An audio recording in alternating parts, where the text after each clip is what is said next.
Tout au long du XXe siècle, le pouvoir soviétique a tenté, sans jamais y parvenir, de résoudre un problème: nourrir le peuple. Les terres de la Russie et de l'Ukraine ont toujours été fertiles. On les appelait le grenier à blé de l'Europe. Pourtant, de tout temps, la population y a souffert de la faim.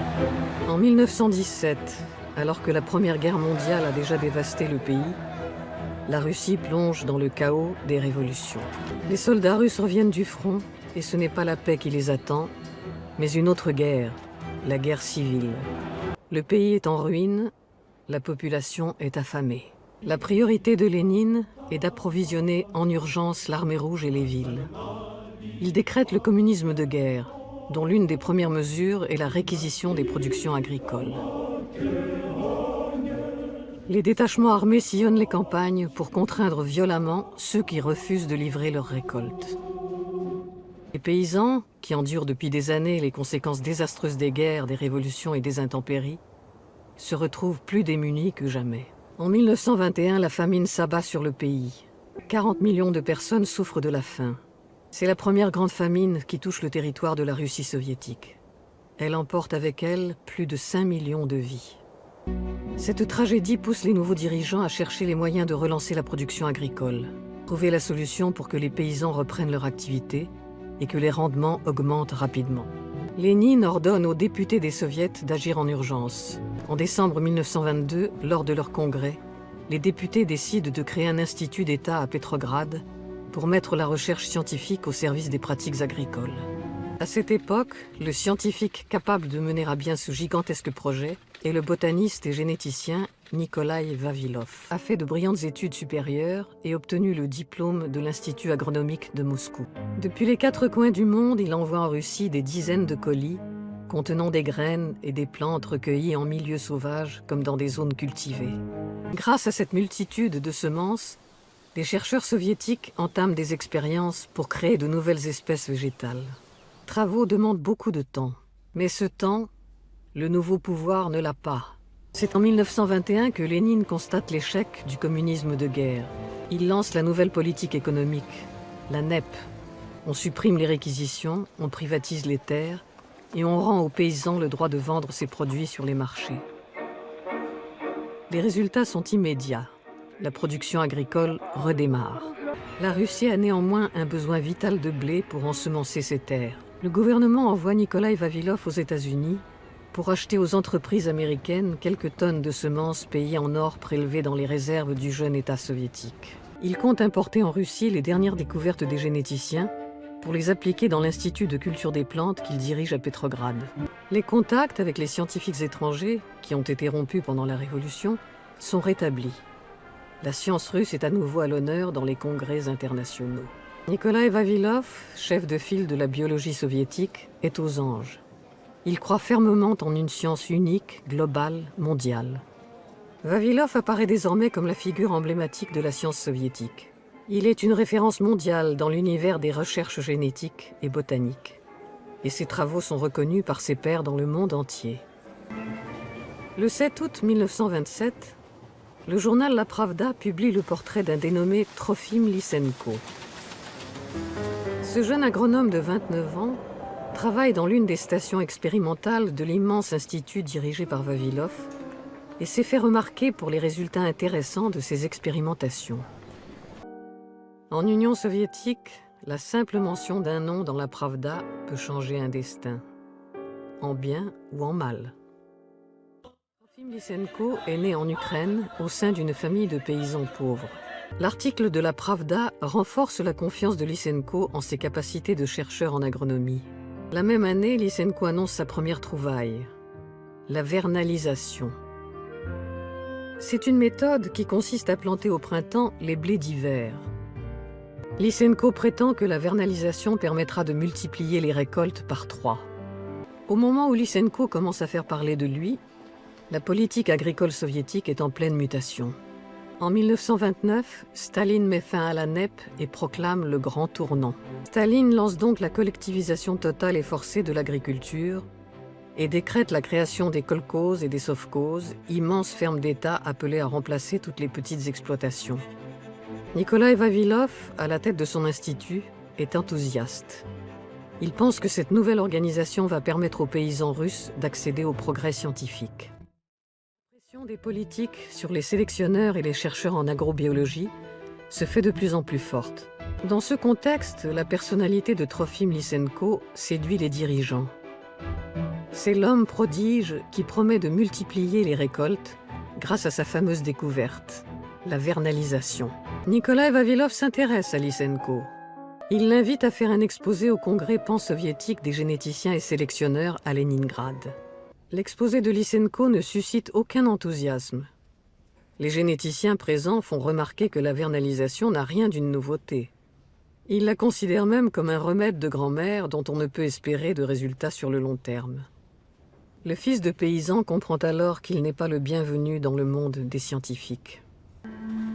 Dans les campagnes, les premiers effets de la collectivisation forcée commencent à se faire sentir, et ils sont catastrophiques. Les paysans qui se sont enrichis pendant la NEP, les koulaks, en désaccord avec cette nouvelle politique, refusent de rejoindre les kolkhozes. Staline ordonne de les éliminer. Commence alors la dékoulakisation des campagnes. Avec l'aide de l'armée rouge et de la police politique, on confisque les terres de tous ceux qui renâclent devant la collectivisation, on saisit leurs biens, on les exécute sur place, on les déporte dans les camps de travaux forcés. En 1932, la terrible famine refait son apparition. L'Ukraine, la Biélorussie, le Caucase du Nord, le Kazakhstan, l'Oural, la Sibérie occidentale. Tous les territoires de l'URSS sont touchés. Cette fois, plus de 60 millions de personnes ont faim. Cette nouvelle grande famine fera entre 6 et 8 millions de morts. Conséquence directe de la collectivisation forcée, elle est complètement occultée par le régime. Staline cherche des coupables à incriminer. Pour lui, les responsables sont les scientifiques. Une vague d'arrestations déferle alors sur les biologistes et les agronomes. Vavilov, lui, est épargné. Pour l'instant, il est intouchable. Il préside l'Académie des sciences agronomiques. Il jouit d'un immense prestige international. Il est considéré comme un chercheur de tout premier plan. Tant de qualités qui nourrissent la haine de Staline. Vavilov incarne tout ce que Staline déteste. C'est un scientifique indépendant, il est d'origine bourgeoise, il a des amis partout dans le monde. Lysenko, lui, n'a aucun de ces défauts. Il représente tout ce que Staline apprécie. Un paysan, un authentique prolétaire. Son langage est simple, ses idées sont accessibles. Contrairement aux scientifiques, il promet des résultats immédiats. Partout dans le pays, on commence à mettre en pratique la méthode de la vernalisation. Trofim Lysenko fait preuve d'un certain génie pour promouvoir ces méthodes. Il envoie régulièrement des communiqués aux journaux et aux autorités politiques pour les tenir informés des résultats de son travail. Mais tout le monde ignore que la méthode d'évaluation des résultats n'a aucune valeur. Il est en fait un adepte du bluff inhérent au système stalinien. Plus c'est gros, plus ça passe. Tous les chiffres de l'économie et toutes les statistiques sont trafiqués pour être conformes aux attentes de Staline. Les prévisions des plans quinquennaux sont surévaluées et irréalistes. C'est l'époque où l'on crée de toutes pièces des mythologies héroïques, comme le fameux stakhanovisme, du nom du mineur Stakhanov, qui selon la légende aurait multiplié par 14 la quantité de charbon extraite en une journée. Pourquoi, malgré la réticence et l'incrédulité des scientifiques, Vavilov continue-t-il à soutenir Lysenko ? Pourquoi admire-t-il son travail et encourage-t-il ses expériences? Le traitement des semences proposé par Lysenko change leurs caractéristiques. Elles résistent mieux au gel. Voilà pourquoi Vavilov mobilise les équipes de son institut et propose de mettre sa collection mondiale de semences à la disposition des expériences de Lysenko. Un homme va propulser la carrière de Lysenko vers les sommets. Son nom est Isaac Prezent. Il s'agit d'un juriste qui a choisi la biologie comme champ d'application de ses compétences. Quand il rencontre l'agronome, il comprend tout le bénéfice qu'il peut tirer de cet homme du peuple en pleine ascension. Il devient son mentor et son porte-parole. Isaac Prezent sait que Lysenko n'ira pas bien loin sans une solide assise idéologique. Il se charge de la lui fournir. Pour propulser la carrière de Lysenko, il faut que ses théories soient conformes à l'idéologie marxiste-léniniste. Au même moment, Staline reçoit un rapport des services secrets sur plusieurs biologistes et agronomes soviétiques. Les positions politiques de Nikolai Vavilov sont hostiles au Parti communiste et au pouvoir des soviets, dit le rapport. Dans un cercle restreint, Vavilov critique les méthodes du gouvernement soviétique, le rendant responsable des famines. C'est l'un des premiers documents que les agents des services secrets classent dans le dossier de Nikolai Vavilov. Dossier qui grossira avec le temps. Le 15 février 1935 à Moscou se tient le deuxième congrès des kolkhoziens modèles. Lysenko est invité à prononcer un discours. Il monte à la tribune, regarde la salle. Derrière lui siège tout le gratin du pouvoir soviétique, le camarade Staline en tête. Son discours devait porter sur la vernalisation. Il prend soudain une toute autre tournure, directement inspirée par Isaac Prezent. Les koulaks parasites existent dans les kolkhozes, mais pas uniquement. Vous, les kolkhoziens, vous savez les reconnaître. Mais dans le milieu des scientifiques, il existe aussi des koulaks parasites. Ils sont tout aussi dangereux. Pour défendre la vernalisation auprès de ces pseudo-savants, il ne faut pas hésiter à verser le sang et à porter des coups. L'ennemi de classe est toujours un ennemi, qu'il soit scientifique ou pas. Quelqu'un s'écrie « Bravo, camarade Lysenko, bravo !» C'est la voix de Staline qui se lève et se met à applaudir. Une seconde plus tard, une formidable ovation emplit la salle du palais du Kremlin. Le discours de Lysenko est conforme à la ligne du parti. À cette époque, en URSS, toute activité humaine, quelle que soit sa nature, doit se faire au nom de l'idéal communiste. Sculpter, écrire, jouer aux échecs, tout. La biologie est logée à la même enseigne. Le débat scientifique se transforme en débat politique. Au cœur de ce débat se trouve la théorie de l'hérédité. Comment les organismes vivants, les hommes, les animaux, les plantes, transmettent-ils leurs caractéristiques à leur descendance? Peut-on transformer l'individu durant sa vie et le rendre meilleur, plus beau, plus résistant, plus obéissant? Et si oui, comment? Les généticiens formels, les adversaires de Trofim Lysenko et Isaac Prezent, affirment que les caractéristiques des organismes vivants se transmettent par des gènes et que ce sont les chromosomes qui jouent le rôle de support physique de l'hérédité.